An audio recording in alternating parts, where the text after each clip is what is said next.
And give me because you. Welcome in. Episode 12 is live. We have Ethan Hartley, the one and only Wayne Diesel, podcast side piece. Deonta Saleem will be here in a minute.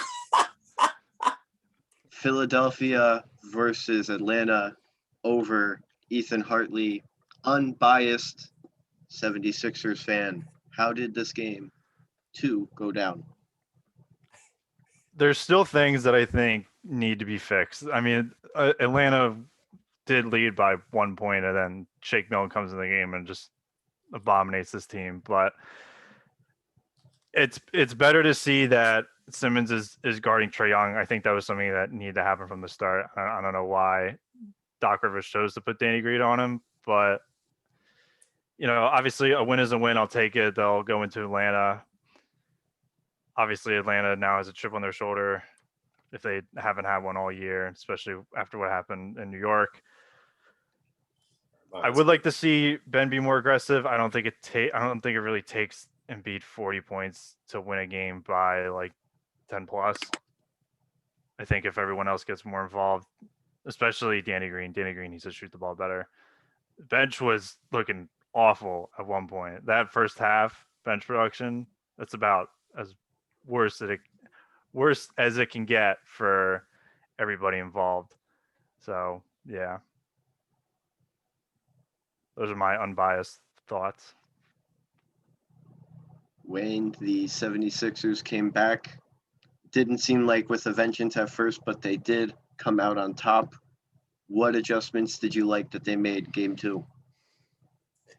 I'll be honest. I was on the road Sunday, so I didn't see any of game one. Just for full disclosure, I tried to follow the score, but I was driving, so I couldn't watch it. So I didn't see any of it. I just know Atlanta was up 20 at one point, and then they won by 4. That's all I saw. I didn't see anything. But in game two, I got home and I saw the second half.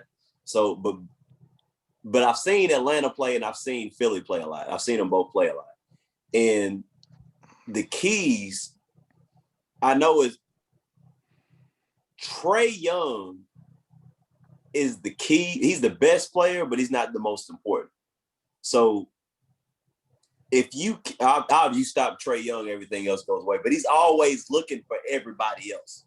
You see what I mean? Because how Trae played last year and how he plays this year is totally different. Because he was jacking a whole lot of shots, putting up a whole lot of shots. Now I realize, hey, there's 4 other people out here and they can shoot pretty damn good too. So now he's starting to play with his head on a swivel. So what I'm seeing now, if you play those passing lanes and make Trae beat you, because he's always looking to make a pass now, because he doesn't want to do it himself, and nor should he. No good point guard is going to try to do everything himself. That's what some of Russell struggles with that a lot. He tries to do everything himself. So Trae's always looking. So if you kind of play off ball a little bit, because he's coming downhill, like the idea of Trae just shooting, he does shoot a lot, but he's trying to draw the foul. Oh, hot damn. But yeah. So sorry about that. Caught that. Ooh, that boy still got it. But anyway, yeah. So the idea of, I think you play those passing lanes, play off them a little bit, and try to keep the ball away from those shooters like the Bogdanovics, the Gallinaris. Clint Capella is more of a rim runner, and especially John Collins. And I think they adapt with that well. And Philly has a lot of size to deal with it. They got 3 people you could put in the defensive of the year conversation. That's rare. They got Ben Simmons. We know what he is. Thibault came to life. And Joel Embiid ain't no scrub either. So you got 3, and you got Danny Green, and who's still he can sit in the chair for a little bit at least. So when you got 4 guys that can play, and by the way, you got Dwight Howard coming off the bench. That's tough to deal with if you're going against that. So from an adjustment standpoint, Philly can do a lot against Atlanta. Yeah, the big thing I think is also defending the 3-point line. They did it well first quarter. They were up 20-4, and I think it maybe even got bigger than that. But all of a sudden, Bogdanovic and Gallinari and Huerter come in, and they're just banging threes left and right. So that's the big thing, and that's what Atlanta really likes to rely on, and that's something that Philadelphia is going to have to clean up, and they have the pieces to do it, as Wayne just mentioned. Simmons, Atlanta's not going to win another game this series I agree with that. Philly's about to win 4 straight. Atlanta, it's been cool. Thanks for playing. Congratulations. Y'all are pretty good. Okay, fine. The buck stops here. Yeah, I would have said the same thing. I think that the Hawks this series are similar to the Grizzlies against the Jazz round 1. Yeah, they snuck away with game 1. John Morant is a rock star in his own right. Trae Young has had a similar effect on his reputation and perception around the league, how he's played so far in this playoffs, but they are just not where they need to be, which isn't a bad thing. They shouldn't have even been a playoff team come midseason. Then Nate McMillan takes over, a whole different team. But they're just not at the level of Philadelphia. Philadelphia's gonna get it right. They're gonna easily make it into the Eastern Conference Finals. And then from there we'll see. Brooklyn looks incredible. They finally got some people into Barclays. I don't know how much they had to pay them to do that, but Milwaukee, it's like they dominated Miami, and we're like, oh, this is Giannis's year, and then he goes to Brooklyn for a couple of games, and maybe it's not. Wayne, do you think Milwaukee has any sort of chance, or is Brooklyn just too good?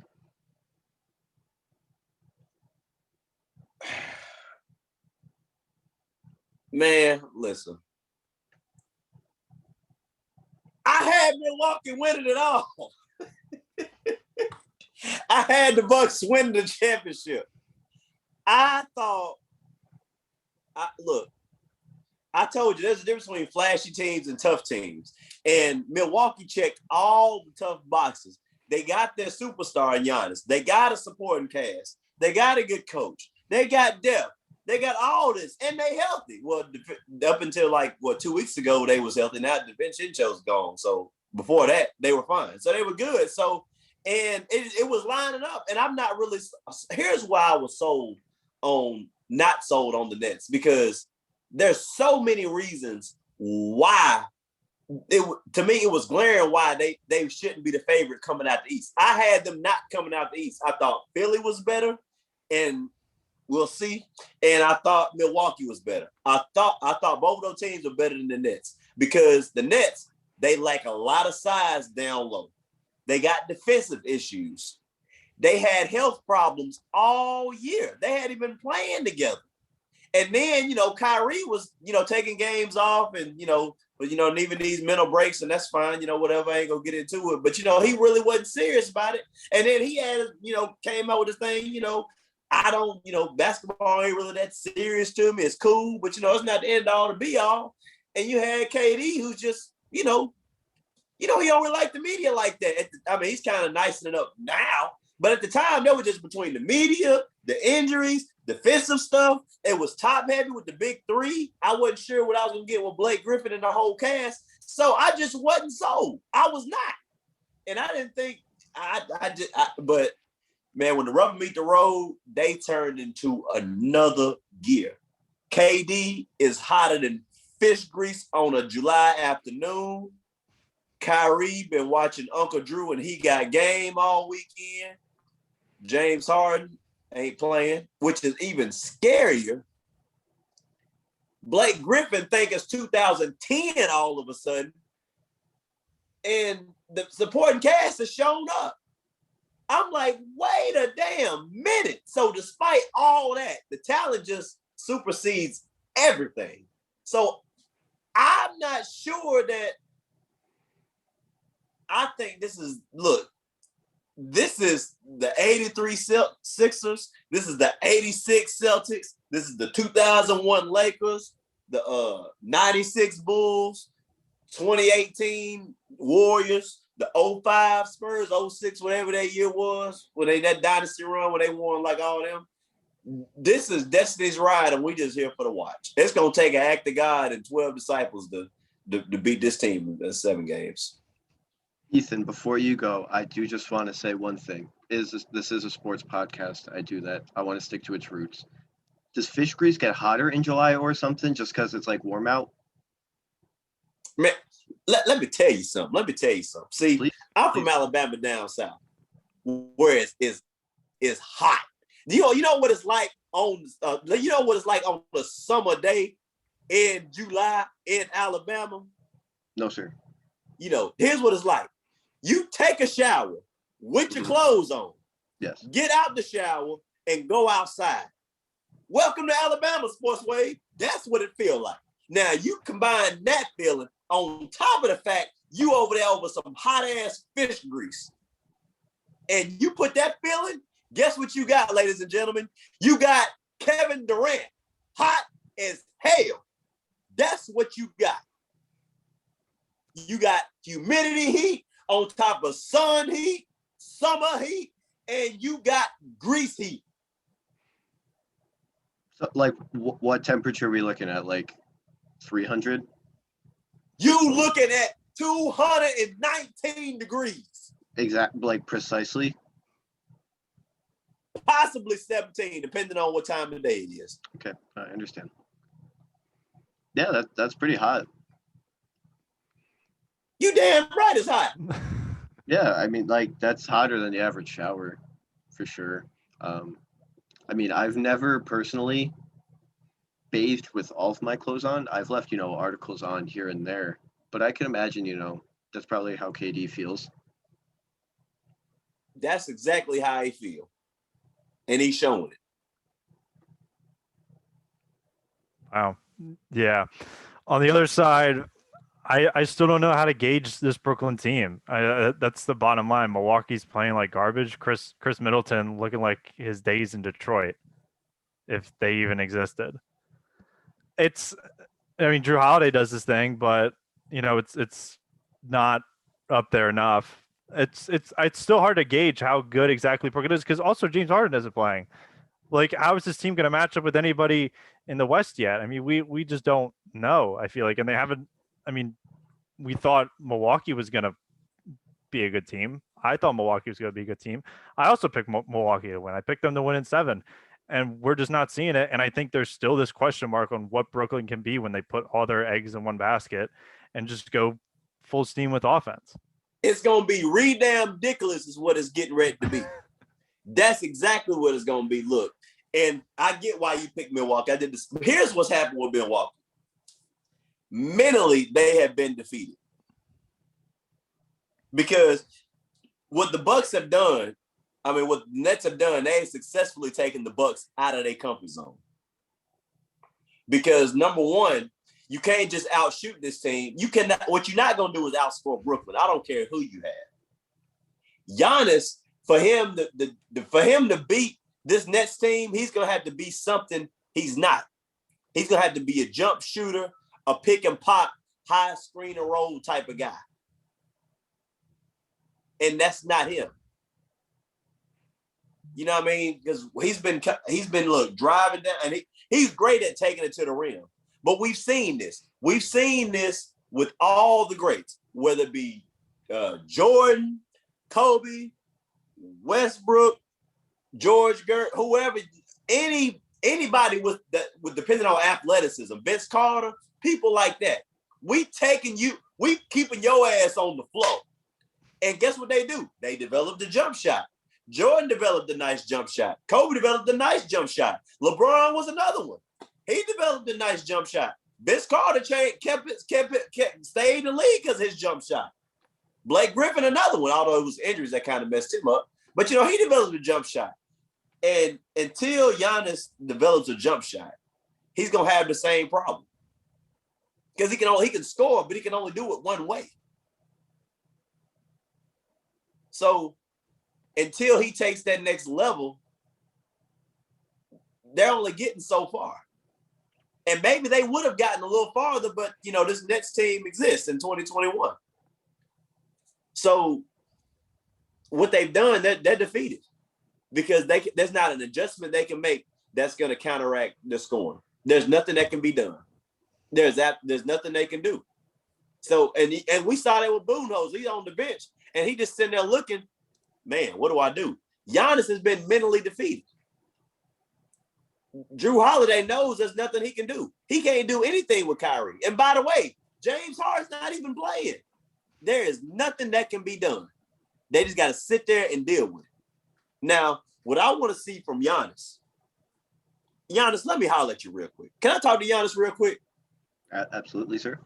Giannis, you are my favorite player in the league, sir. I got a lot of favorites. I like Carmelo for a long time. That's the reason why I started pulling for the Knicks. You know, I like Carmelo. You know, how I found big baller brand. LeBron, cool. But Giannis is my favorite guy. Now, Giannis, I understand you are outmatched. I understand there's obstacles in front of you. I understand if you feel like this is a task too tall for you or anybody else to take care of. I get all of that. I understand you know there's limitations to your game. I get that. But if you gonna go out, you got to go out swinging. You got to go out slamming, jamming, hitting them in the face. I'm talking about put your foot on their throat and you do not let go till the eyes roll in the back of their head. You are still 6'11". I know one guy can't beat a team. I know you can't outscore Brooklyn by yourself. I understand that, but you got to give it everything you got with all your heart and your soul. Look at Damian Lillard. Nobody burns up Damian because he gives it everything he got. For all the criticism Westbrook gets. Westbrook, he's out every year in the playoffs, gives it everything he has. But when you lose, what happens? It's 6 points here, 9 points there. Defeat, sad, puppy dog, eyes, face. No, sir, that is not how you go out. You got to go out like Queen Latifah and set it off. You got to go out guns blazing. You got to go out with authority, with vengeance. You got to let them know that, hey, you might beat us. You may be a better team, but you will remember the day you played Giannis, a 2-time MVP and a defensive player of the year. You got to remind them of that. You got to put your foot on this game, even if you can't beat them. That's okay, but you let them know that they played you and they felt it. Couple of things real quick. 1, ready to run through a wall right now. 2, I'm not familiar with the film you referenced.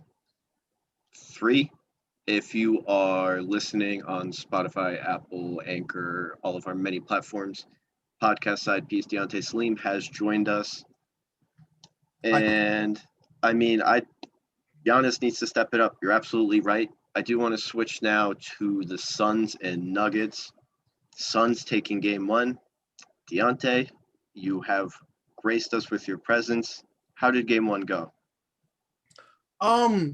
It went how I wanted it to, personally. Because you know, I'm personally rooting for the Suns. I'm rooting for Chris Paul, Devin Booker. It went kind of how I expected. You just look at the overall teams and you just look, when Denver is healthy, they're potentially a better team than Phoenix. But without guys like Jamal Murray, Will Barton, etc., they're just not as good as Phoenix. I mean, you saw, if you look at the way that Phoenix played, it wasn't just one guy killing you. It was a whole collective group.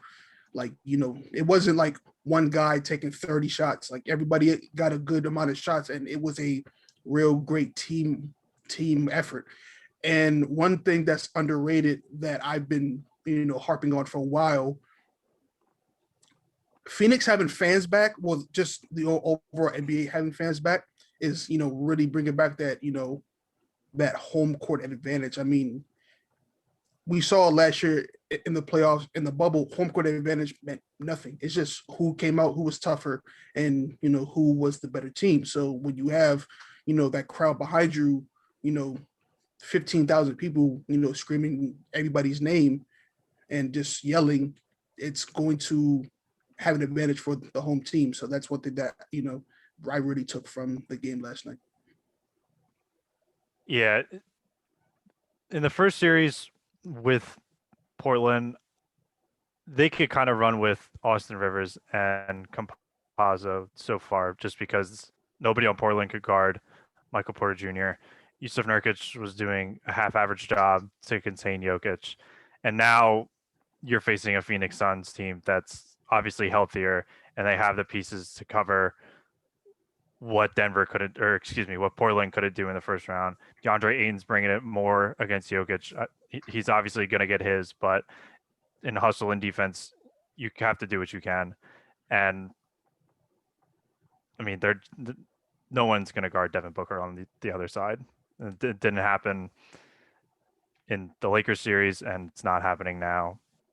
I do expect Phoenix to close this out in probably 6 games. It might be 7 if, there's a cold night, but yeah, this is kind of going how I expect it to.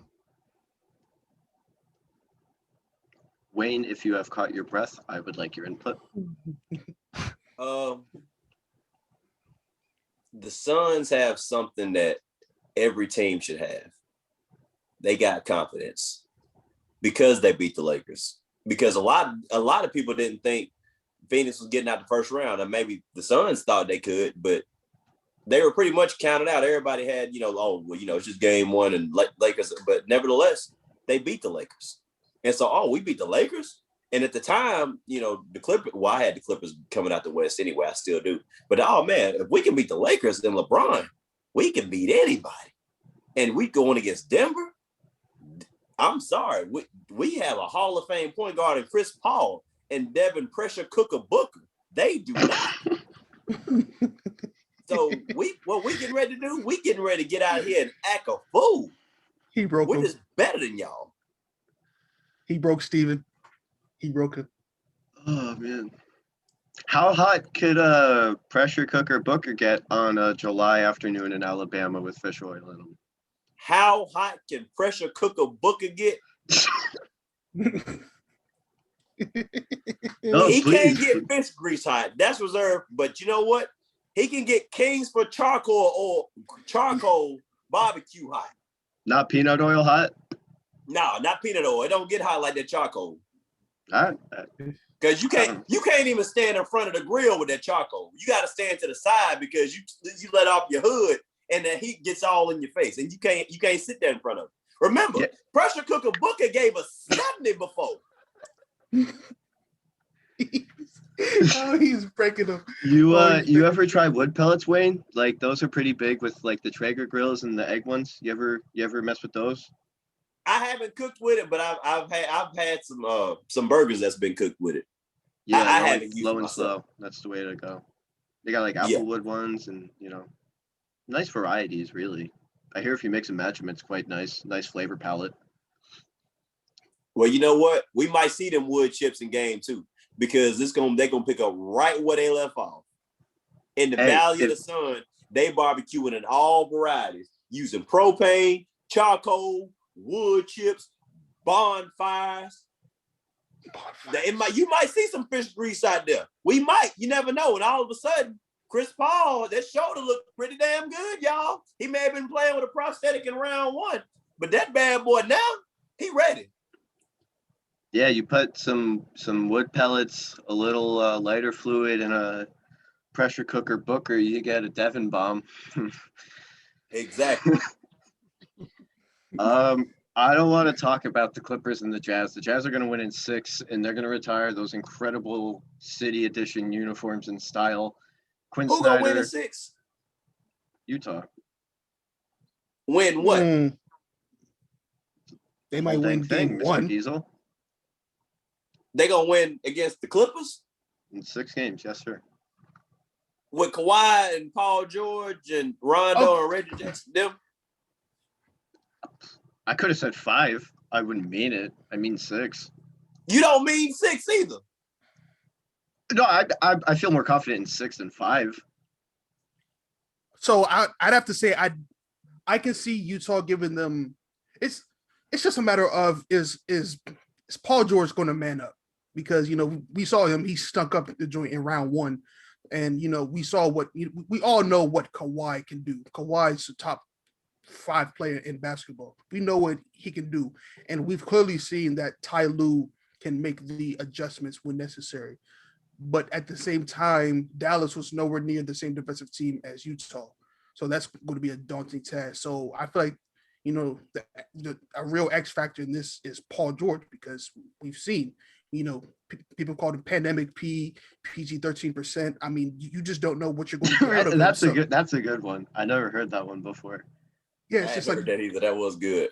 It's just like you don't know what you're going to get out of him. I mean, if he plays like, half of, at least half of Paul George that we know, I definitely feel like the Clippers can come out this series because they have the better talent. It's just a matter of, can that talent, especially Paul George, really step up and Oh, the Clippers coming out this. They coming out the West. Out the West, okay. They're not making it out of Utah. I mean, we barely saw them make it out of Dallas. Like I said, I was, smoking that Clippers pack, that was a bad matchup. No, Utah's the number 1 overall seed. That's a bad matchup. I mean, I wouldn't even necessarily say it just boils down to a bad matchup. I mean, Jesus Christ, it's literally just Luka, and you can't stop Luka. Then it's. I mean, well, if I don't know, the Clippers scare me because it's like every time I have confidence in them, they let me down, and like every time I like sell my stock on them, Kawhi Leonard goes off for 45 points on like 66% shooting. So I mean, I just truly don't know what I'm going to get from them. So I'm rooting for them, but they have to prove. I want them to prove me wrong because I'm doubting them considerably right now.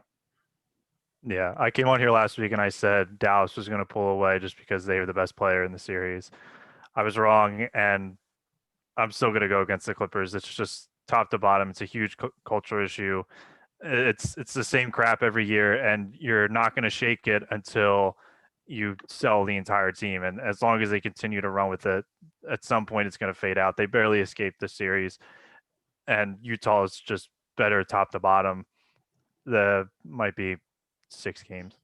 Wayne Diesel's about to unload a pressure cooker. Booker, go ahead.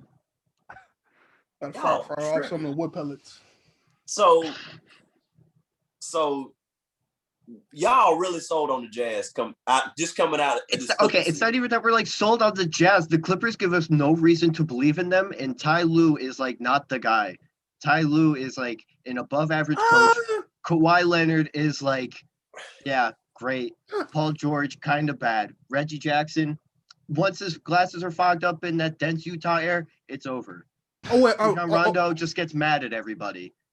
Oh, okay, wait. So just let me get just a quick thought from somebody who I feel like has gone a whole year of knowing what he is. Ethan, what's your take on Doc Rivers from what you've seen from him this whole season? I like him. I think he's much better than Brett Brown. I mean, I understand all the stuff coming in of blowing 3-1 leads. Everyone's better than Brett Brown. I would have to agree with that. I mean, he's no like coach of the year, Tom Thibodeau, but So welcome, Tom. I'd say he's above average. So the one thing I feel like Ty Lue does better than Doc Rivers, he makes adjustments. Okay, I just because you just saw one tonight. You just saw an insane adjustment tonight. He put in Shake Milton instead of Tyrese Maxey, and he dropped 14 points, and that essentially changed the entire game. Okay, well, I'll maybe say I was at work. I didn't watch the game, so give me a break there. But just from what I've seen, I mean, we saw to start off the series, you saw the Clippers were heavily leaning on like guys like Rondo and Zubac, and then once the series started going on, you saw those guys' minutes diminish.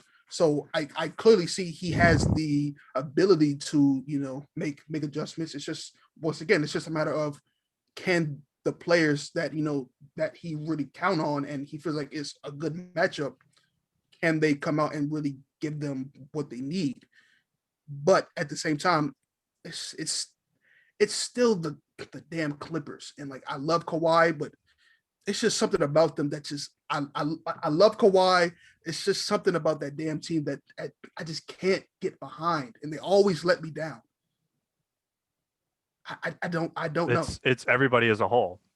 Like you're not going to shake all the crap from last year. You're not going to shake being down 2-0 after purposefully losing a couple of games just to think you're going to get a better matchup per se. It's top to bottom. Move to Seattle. Okay, goddamn, just You sell the you team know to what Seattle. you know why y'all are struggling to have a hard time trying to figure out the Clippers? Because they can't figure themselves out. So how should Because the best player is Kawhi. And I ain't gonna say that's the problem, but therein lies the problem. Because Kawhi is a different kind of guy. See, typically what we see with teams over the course of history from the 80s all the way to today, you typically take your personality of your best player. You see what I'm saying? Like, for example, take Michael Jordan. Michael Jordan and Bulls, they were tough. Isaiah Thomas, Detroit Pistons, Isaiah Thomas, those teams were tough. Magic Johnson, Showtime Laker, Magic was smile, big personality, and that team was the same way, Showtime. You see what I'm saying? You take Ben Wallace or Chauncey, whoever you take, all of them were the same. It was a blue collar team. You see what I mean? You take a team like that, and you take a team like LeBron, is usually the ones that win. Veteran, leadership, focus, eyes on the prize. Kawhi is just kind of a weird guy because he's not a leader, but he's the leader. So some days he seems engaged, some days he's not. That's why when you see Kawhi, when he seems really locked in, the Clippers look like the best team ever. But then if Kawhi just kind of, cool, whatever, it's just game 3, don't make a difference. They may win, they may not.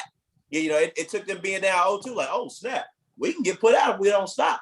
So they just kind of woke up. They just kind of wake themselves up because Kawhi, I don't know if he's always engaged. But when Kawhi is engaged, you talking about top 5.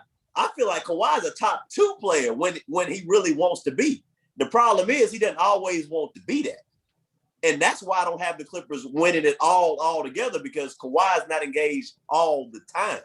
And whereas, your LeBrons, well, I guess LeBron's not in this picture.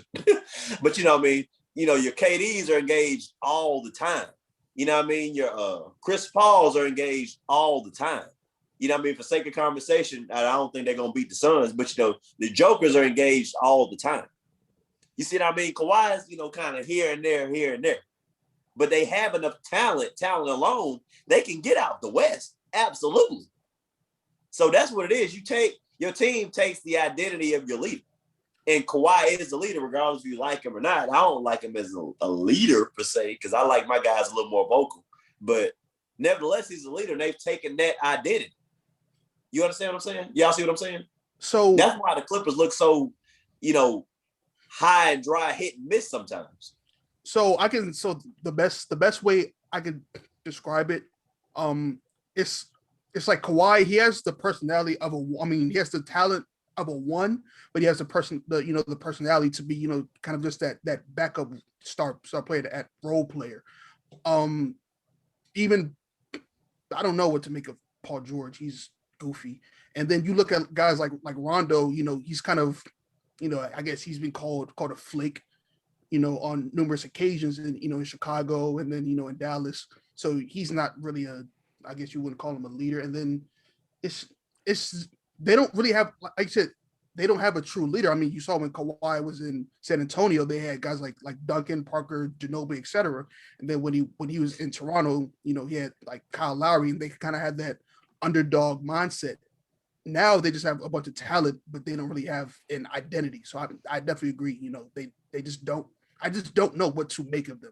Kawhi was best when he had a culture around him. Like with the Spurs, they already had that culture, with Manu, Tony Parker, Tim Duncan, Pop. That was already a culture, so he just kind of grew up in that. The Raptors, that team was pretty much together already, so they already had like a culture. You know what I'm saying? But the what? You could say the culture was shaken up when they traded for Kawhi. Well, that's a huge piece. They got rid of DeMar, and they had, because they traded for him. They did that. So it was a huge piece.